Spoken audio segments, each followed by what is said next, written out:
Պարոն Քոչարյան, Նիկոլ Փաշինյանը արդեն հասցրել է արձագանքել ձեր ասուլիսում հնչեցրած տեսակետներին եւ մի փոքր մեջբերում ասում է պարոն Քոչարյանի գիտելիքները տարածաշրջանի մասին հուսահատ կերպով հնացած են, ասում է Նիկոլ Փաշինյանը։ Այո, դեր արտաքին քաղաքական կուզեք արձագանքեք, նոր մյուս հարցս ես տամ։ Մարդու ինձ վաղուց չեմ արձագանքում։ Չեկա։ Թող իր կապրեմոնտով զբաղվի, սկսելա։ Շատ լավ, բայց մի էլի իշխանության տեսակետ եմ ձեզ փոխանցում, երեք, երբ որ դուք բանակի տոնը շնորհավորեցիք, իշխանության ներկայացուցիչներից ազգային ժողովի նախագահի մոտ ձեր շնորհավորանքից մի հատված հատկապես շատ տխուր հիշողություններ էր արթնացրել, նա հիշել էր, որ ձեր տարիներին ծառայել է բանակում, երբ որ դուք ասել եք մարտունակ բանակ ունենք, նա ներկայացրել էր, թե ինչպիսի ծառայություն է անցկացրել, ասում էր սոված ենք, ներքնաշոր չունեինք, սապոկ չունեինք, զինվորներին ծեծում էին, բանակում թալան էր, փողեր էին հավաքում, նույնիսկ մեքենաներ էին գնում այդ զինվորներից հավաքած գումարներով, ասում էր, որ հրամանատարն էլ հրամանատարի նման չէր, մի խոսքով ասում է ձեր պահած բանակը մարտունակ այսպիսին էր։ Երեկ Նիկոլ Փաշինյանը պաշտպանության նախարարությունում հայտարարեց նաև, որ առաջին անգամ գործարանային արտադրության, եթե չեմ սխալվում զինատեսակի անունը, D30 է Հայաստանը ստացել, մինչ այդ չի ունեցել, եւ ուզում եմ դուք արձագանքեք, այսպիսի մարտունակ բանակ եք դուք ունեցել ժամանակին, սա առաջին հարց, եւ երկրորդ պարոն Քոչարյան, պարգևավճարների թեման շատ քննարկվեց վերջին շրջանում, այս թեմայի հետ կապված իշխանությունն ասում է, որ նախկին տարիներին պատգամավորները, պաշտոնյաները ծրարներով գումարներ էին ստանում եւ իրենց համար խնդիր չէր պարգևավճար ստանալ կամ չստանալը, իսկ նրանք ովքեր չէին ստանում բարձրաստիճան պաշտոնյաները, բիզնեսներ ունեին եւ իրենց ընդհանրապես այդ գումարը պետք չէր։ Հիմա արդյոք այս պարգևավճարների թեման ձեզ եւս վրդովեցրել է, որ իշխանությունը ստացել է մեծ միլիոնավոր պարգևավճարներ եւ մի փոքր կարճ դիտարկում գործընկերս նշեց Նիկոլ Փաշինյանը կարծեք թե նախընտրական շրջանում ամբողջ արսենալը իր գործի է դրել եւ թմբուկ նվագել է սովորել, երգ է գրել, հնարավոր է նախընտրական տարում ձեզ էլ ոչ ստանդարտ ինչ որ իրավիճակում տեսնենք։ Կապիկություն հաստատ չեմ անելու։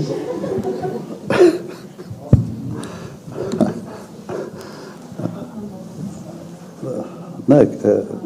իդեպ հասկանում եմ, որ սոցցանցային աշխարհում մեկ-մեկ պետք է ոչ ստանդարտ չորգուցումների գնալ, բայց կա մարդու տեսակ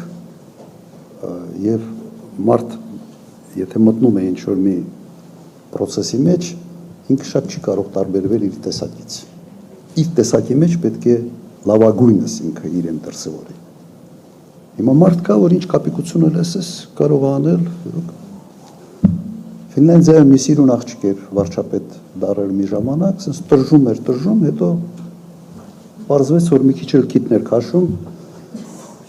հետո գործից հրաժարական տվեց, բայց շատ սիրուն աղջիկ էր։ Հիմա ինչի մասին է խոսքը։ Դու պետական գործիչ ես, այո, դու պետք է հումորի զգացում ունենաս, դու կարող ես քեզ դրսևորել տարբեր կերպ, բայց երբ որ դու որպես պետական գործիչ ծնվես կապիկություններ անել, սա իմ տպավորությամբ պետք է հակառակ ինչ-որ բան ազդեցություն ունենա։ Ես տեսնում եմ, որ Նիկոլ Փաշինյանը փորձում է իր վարկանիշը վերանորոգելու տարբեր հնարքների փորձում է գնալ։ Չէ, մեկը փորձում է, ենթադրում է, որ հետո չափագրում են անում, հետո տեսնում է, որ չի ստացվում կամ չի օգնում, նոր բանափորձում, իր վարկանիշը ամենից ցածրն է 18-35 տարեկանների շրջանում, սա փաստ է, և ենթադրում են, որ բենդ ստեղծելով ու դառնիկություն անելով, փորձում երևի այստեղ որոշակի ազդեցություն ունենալ, իր մարտավարությունն է ինքն է ընտրում, չեմ ուզում նույնիսկ գնահատականներ տալ, հիմա ձեր հարցի բանակ, նայեք, ես հիշում եմ կադրեր 18 թվականներ, թե 19 թվականներ, երբ Նիկոլ Փաշինյանը չի կարողացել ռաժոկը դնի կպցնի ավտոմատը, Հիշում եք այդ կադրը։ Խայտարակությունը։ Գոնե միջև այդ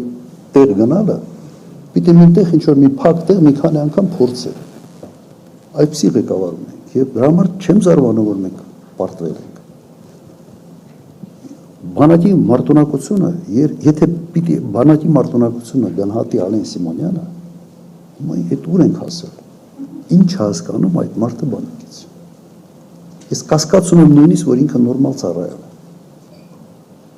Որտեղ այդպիսի վպրտուն մարդիկ չի կարող որ նորմալ ծառայել։ Բայց շատ վաղուց է եղել, երևի դժվար է։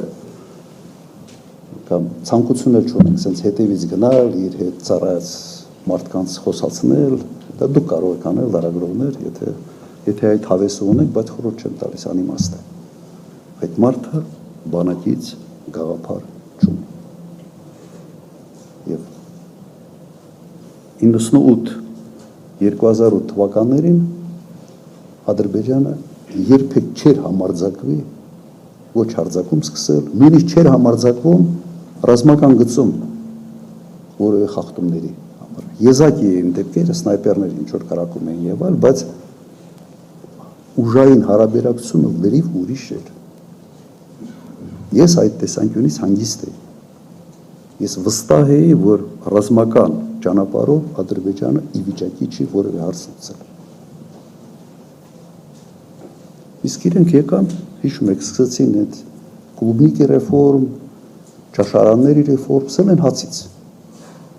Իրականում սել են հացից, ոչ թե մարտունակությունից, այլ հացից։ Բանակը սանատորիա չի։ Եվ 18 տարեկան երիտասարդը, որ գնում է բանակ, գնում է զինվոր դառնալու համար, տղամարդ դառնալու համար նաև։ Իսկ այդ հեքիաթները սոված էին, չգիտեմ, էս չկար, այն չկար։ Հիմա ինչ որ ասում են, նույն process-ները ավելի վատ դրսևորումներով այսօր կան։ Մենք էլ ունենք բանակում ծառայող բարեկամներ, խնդիրները ավելի շատ են այսօր, քան այն ժամանակ, հաստատ։ Բանկար ինչ որ 3 կետեր, մեկը բաց, հա, պարտիավաճառների մասով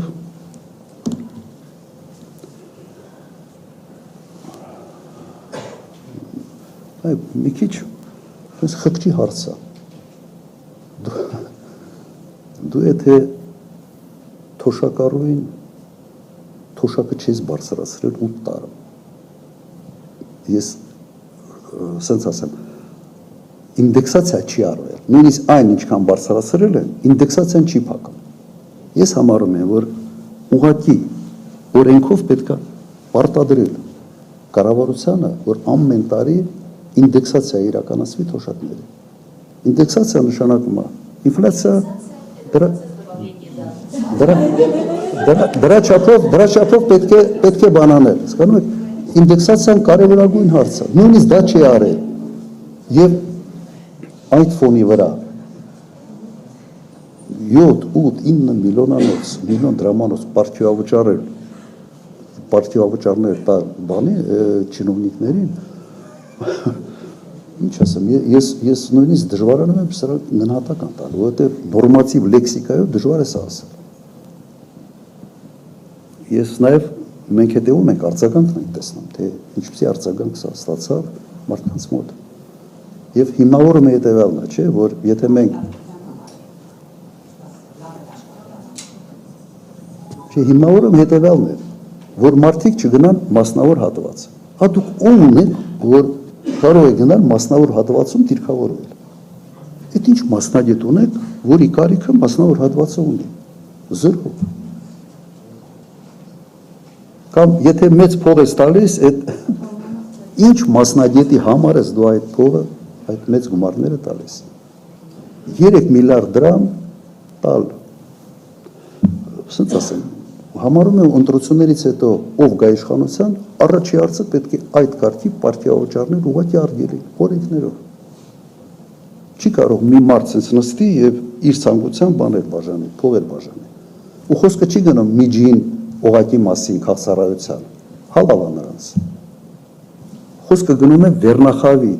օրենքով արգելել նման կարգի փողեր բաժանել։ Սա կոռուպցիայի բան է այս ֆանտաստիկ դրսևորում է օրինականացրած կոռուպցիայի։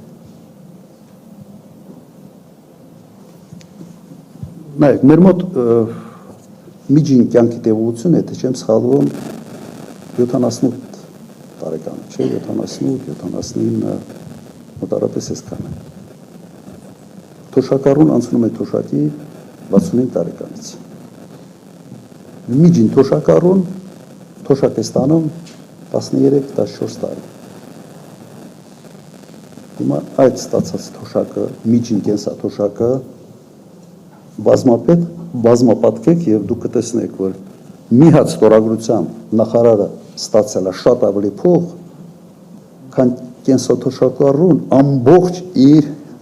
թոշակ ստանալու ժամանակահատվածում։ Դա դուք խիղճ չունեք։ Թե խիղճը ձեր այն բանի հետ մսով ճաշի հետ կերել եք։ Իսկ է վիճակը։